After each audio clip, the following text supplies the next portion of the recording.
Boa tarde a todos, eu cumprimento a todos com a paz do Senhor. E eis-me aqui mais um dia para trazer uma palavra de Deus ao seu coração. Nós vamos orar.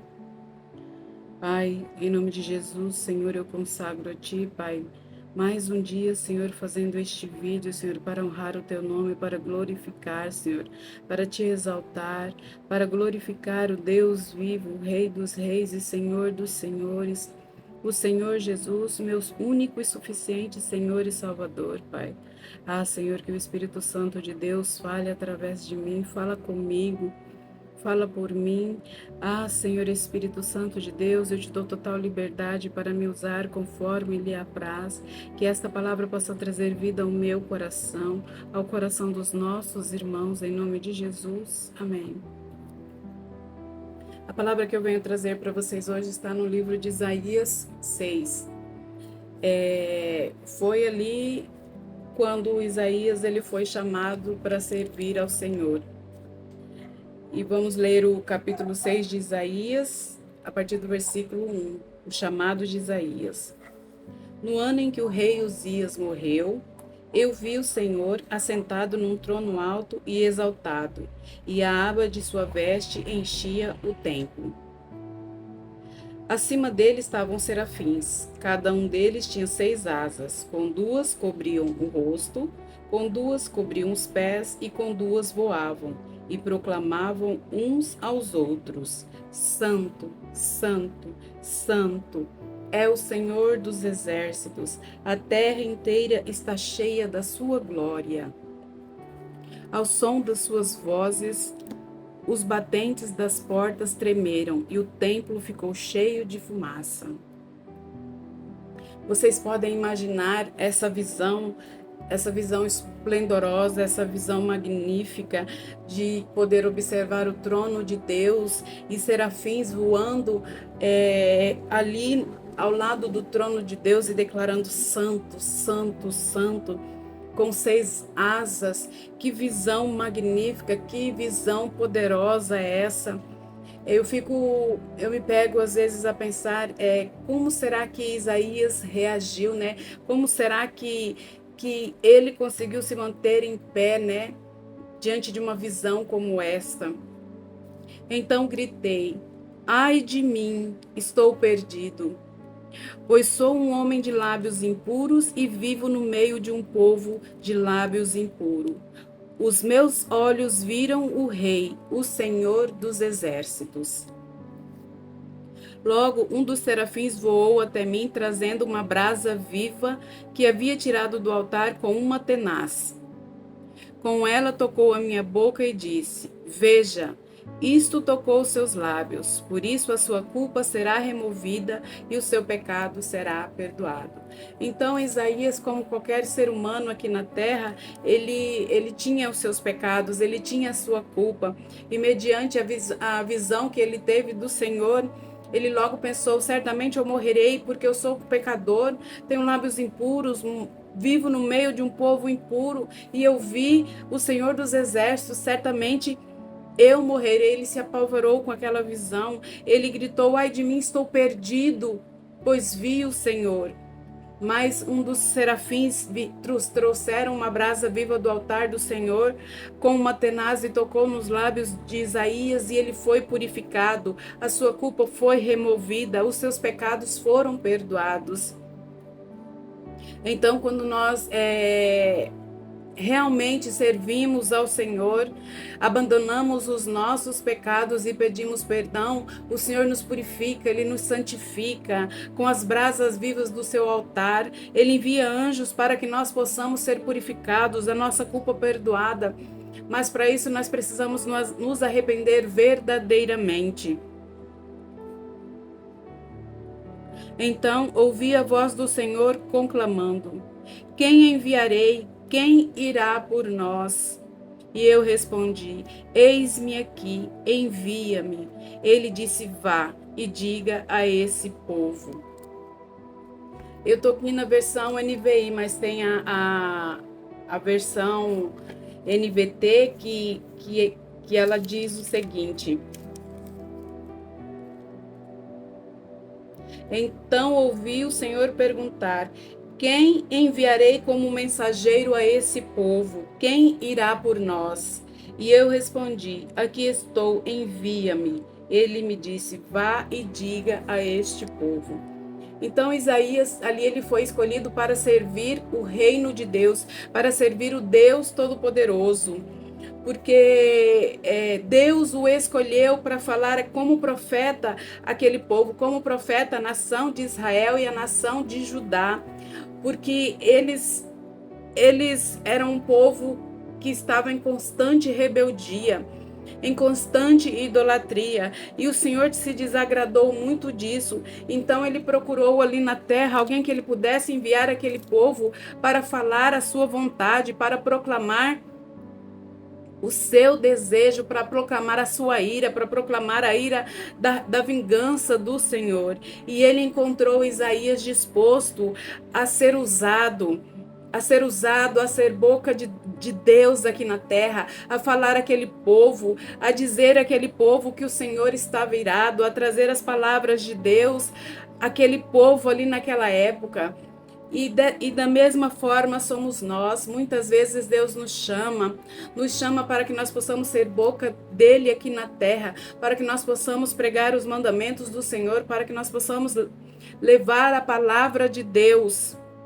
Mas para isso nós precisamos nos posicionar, nós precisamos ser purificados, nós precisamos passar pelo fogo, ser refinado pelo fogo, pedir ao Senhor e ao Espírito Santo de Deus que nos purifique, que nos limpe, que tire toda a mácula do nosso ser, todo o nosso pecado, que a nossa boca seja purificada, para que assim nós possamos levar a palavra de Deus aos nossos irmãos.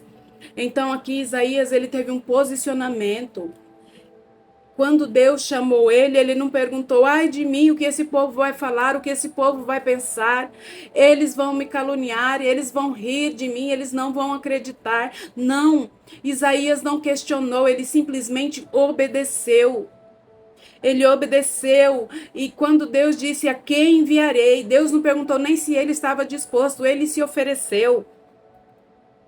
Deus apenas perguntou: a quem eu enviarei para levar a quem enviarei como mensageiro a este povo?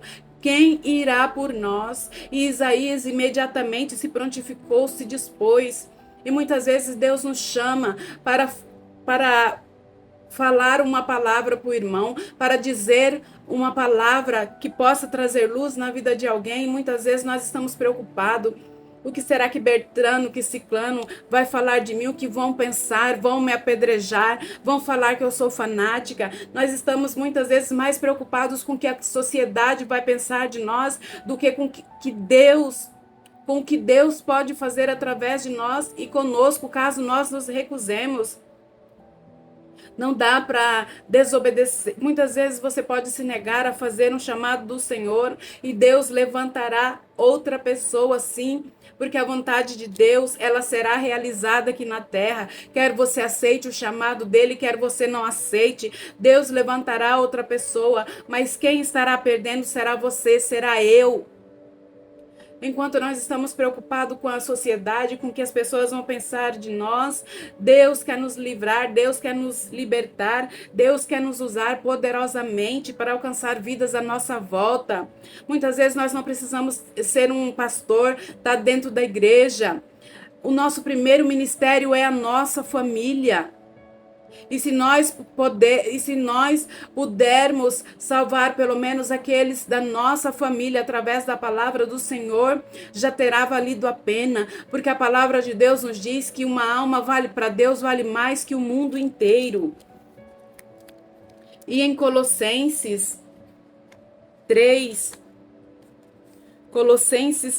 no versículo 23, vem dizer assim: tudo que fizerem, façam de todo o coração, como para o Senhor e não para homens, sabendo que receberão do Senhor a recompensa da herança. É a Cristo, o Senhor, que vocês estão servindo.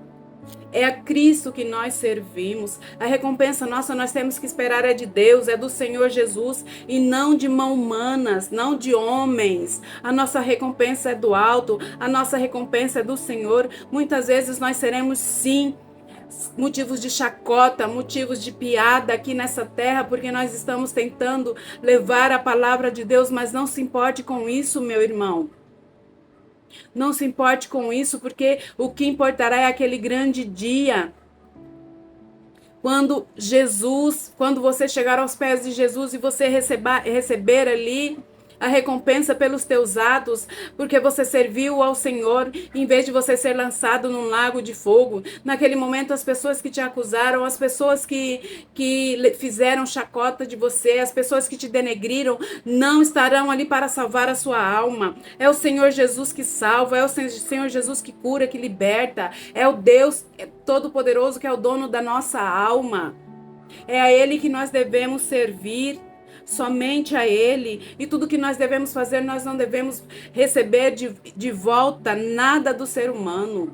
A nossa recompensa vem do Senhor, a nossa recompensa vem do céu, para que nós saibamos que o próprio Cristo, Ele veio como servo. Ele veio como homem, a semelhança de servo, assumiu a forma humana e foi obediente até a morte, e a morte de cruz. Quanto a mim, quanto a você, que estamos mais preocupados com a opinião alheia do que com a salvação das nossas almas, do que com a salvação da alma dos nossos filhos, dos nossos familiares, da nossa parentela. Você tem que estar preocupado não é com a opinião dos outros, com a opinião de estranhos, mas sim com o que Deus espera de você. Com o que Deus espera de você. Em Atos dos Apóstolos, no versículo 20, no capítulo 20, versículo 35, vem nos dizer: em tudo que eu fiz, mostreis-lhe que mediante trabalho árduo devemos ajudar os fracos, lembrando as palavras do próprio Senhor Jesus, que disse: há maior felicidade em dar do que em receber, há maior felicidade em servir do que em ser servo, do que ser servido, em servir do que ser servido. Porque a nossa recompensa vem do Senhor Jesus, a nossa recompensa vem do céu, a nossa recompensa vem do próprio Deus. Nós não devemos esperar recompensas da parte do homem, da parte de mãos humanas. O Senhor Jesus, Ele nos deixou uma ordem: ide, andai pelo mundo, fazei discípulos, curai enfermos, expulsai demônios, pisai na cabeça da serpente. E se beber alguma coisa mortífera, nada lhe farás dano algum. Pregai o evangelho. O nosso ide é pregai o evangelho, pregai a salvação, pregai o amor do Senhor Jesus. É isso que nós devemos fazer. É para isso que Deus nos levantou. É por isso que nós fomos chamados. Deus está em busca de servos fiéis, servos obedientes, igual a Isaías, que não perguntou, não questionou, simplesmente disse: eis-me aqui, envia-me. E a minha oração diária é assim: Senhor, não me deixe de fora do que o Senhor está fazendo aqui na terra, Pai. Eu não sei o que o Senhor quer de mim, eu não sei para que o Senhor precisa de mim, mas eis-me aqui, envia-me. Eu estou disponível. Eu estou disponível, apenas me capacita para que eu possa fazer a sua obra, Pai. E é assim que deve ser o nosso posicionamento, mediante o desejo do Senhor, mediante aquilo que Deus colocou no nosso coração.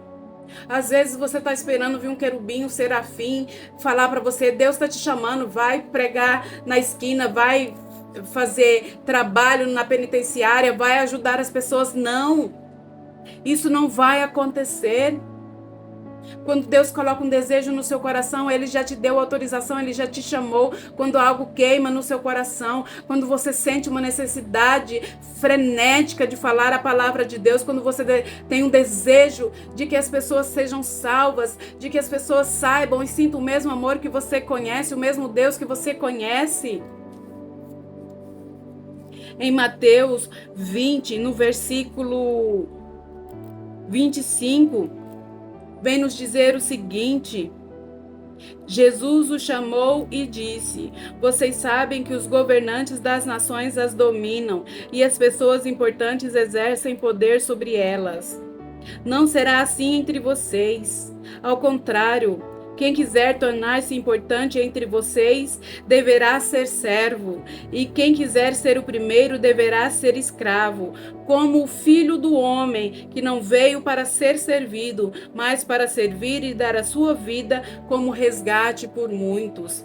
Aqui aconteceu uma coisa em que os filhos de Zebedeu chegaram no Senhor Jesus e pediu a eles: Mestre, permita-nos que naquele grande dia nós nos sentemos à sua cabeceira, um ao lado direito, o outro ao lado esquerdo.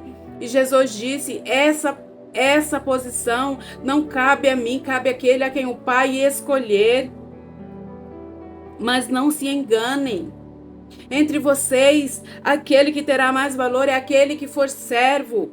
Aquele que quiser ser grande, sirva. Porque eu não vim para ser servido, eu vim para servir a vida de muitos. Eu vim para dar a minha vida para resgate da vida de muitos. E foi dessa forma que Jesus Cristo nos alcançou. E é dessa forma que ele nos chamou: ide, pregai o evangelho a toda criatura na terra, curai enfermos, expulsai demônios. Que nós possamos fazer o nosso ide com consciência, mas que nós possamos ter o nosso pé alicerçado na torre forte que é Deus, na pedra angular que é o Senhor Jesus, alicerçados na palavra de Deus, na vontade de Deus. E não no que nós achamos, não no que nós pensamos, mas sim naquilo que nós fomos chamados. Assim como Isaías foi chamado para ser boca de Deus, para aquele povo, naquela época, naquela sociedade, Deus nos chama diariamente. Muitas vezes para dar o nosso testemunho de vida muitas vezes salva uma alma da perdição. Porque quando a pessoa está desolada, ela acha que não tem saída e ela ouve um testemunho de uma pessoa que foi resgatada, que foi curada, que foi redimida, ela sente no seu coração: ainda há chance para mim. E às vezes é só isso que Deus quer que nós façamos. Que nós possamos dar o nosso testemunho. Outro dia eu andei num carro com Uber e ele tinha vários acidentes através de moto, tinha perna quebrada, pé, bacia. E ele estava trabalhando no carro e ele fazia questão de dar o testemunho dele. Ele me disse: toda pessoa que entra nesse carro, eu falo que se ele comprar uma moto, ele vai ser quebrado, ele vai ser morto, não há outra coisa que o espere. Que nós possamos também, aquele homem, ele estava dando o testemunho de vida dele, para salvar a vida de outras pessoas através que usam a moto. Mas nós podemos fazer isso anunciando o Senhor Jesus, anunciando a salvação, anunciando o evangelho de Jesus Cristo. Falando que nós temos que abandonar os nossos pecados, que é só através do nome de Jesus e do sacrifício de Jesus que há salvação. Que nós devemos entregar a nossa vida ao Senhor Jesus, nos render aos pés dele. Esse deve ser o nosso testemunho diário, que o Senhor nos resgatou, que Ele nos redimiu, que Ele nos tirou da perdição, que Ele nos tirou do poço, do charco de lama profundo, de um abismo de escuridão. É para isso que Deus nos chama, e que nós possamos nos posicionar e ter isso em mente e cumprir o ID do Senhor. E que esta palavra possa trazer luz ao seu coração e possa trazer paz para você que muitas vezes tem um chamado, mas tem dúvida, tem medo, se preocupa mais com a opinião alheia do que com a vontade de Deus. Você tem que obedecer a uma só voz, a voz de Deus, a voz do Senhor Jesus e do Espírito Santo. Fora isso, faça o ID do Senhor, em nome de Jesus.